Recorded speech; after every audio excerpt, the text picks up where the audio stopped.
નમસ્તે, કેમ છો?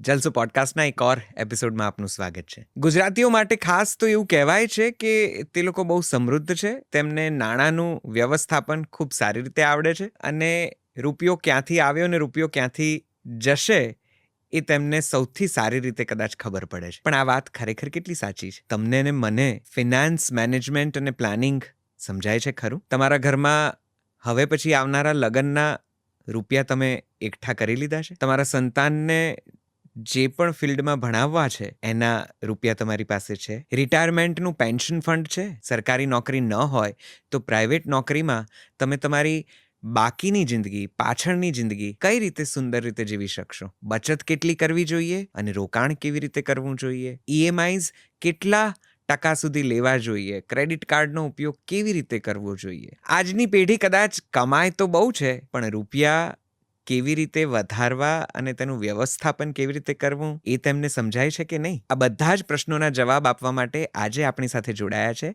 ભાવિક પટેલ. શ્રીકાંત ફિનસ્ટોક પ્રાઇવેટ લિમિટેડને તેઓ સંભાળે છે અને ફિનાન્સ મેનેજમેન્ટના ક્ષેત્રમાં છેલ્લા 40 વર્ષથી એક્સટેન્સિવલી કામ કરી રહ્યા છે. અને તેઓ આપણને એક્ઝેક્ટલી સમજાવવાના છે કે તમારે તમારા રૂપિયાની બચત કેવી રીતે કરવી અને રોકાણ કેવી રીતે કરવું. રૂપિયો માત્ર આવે એ જરૂરી નથી, એ સચવાઈ રહે તે પણ જરૂરી છે, હે ને?